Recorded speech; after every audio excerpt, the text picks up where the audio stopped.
एक professor class ले रहे थे।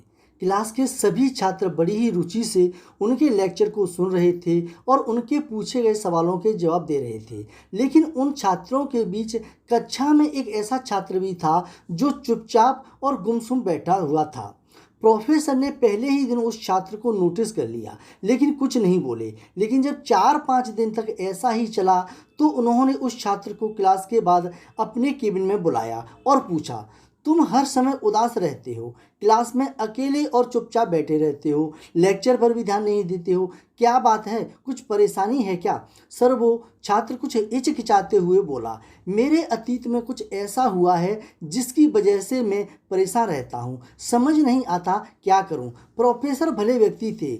उन्होंने उस छात्र को शाम को अपने घर पर बुलाया। शाम को जब छात्र प्रोफेसर के घर पहुंचा तो प्रोफेसर ने उसे अंदर बुलाया, बिठाया, फिर स्वयं किचन में चले गए और शिकंजी बनाने लगे। उन्होंने जानबूझकर शिकंजी में ज़्यादा नमक डाल दिया।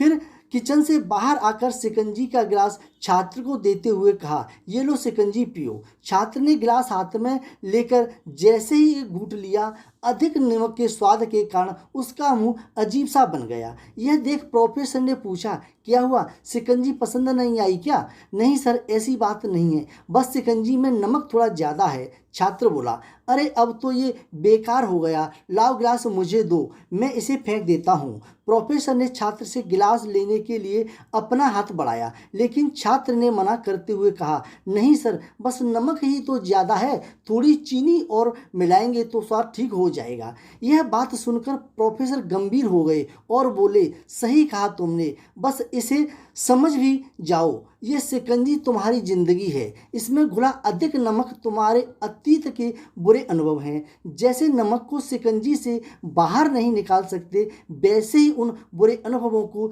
जीवन से अलग नहीं कर सकते। वे बुरे अनुभव भी जीवन का हिस्सा ही हैं, लेकिन जिस तरह हम चीनी घोलकर शिकंजी का स्वाद बदल सकते हैं, वैसे ही बुरे अनुभवों को भूलने के लिए जीवन में मिठास तो घोलनी पड़ेगी ना। इसीलिए मैं चाहता हूँ कि तुम अब अपने जीवन में मिठास घोलो। प्रोफेसर की बात छात्र समझ गया और उसने निश्चय किया कि अब वह बीती बातों से परेशान नहीं होगा। फ्रेंड्स, आपको मेरी स्टोरी कैसी लगी मुझे कमेंट करके ज़रूर बताएं।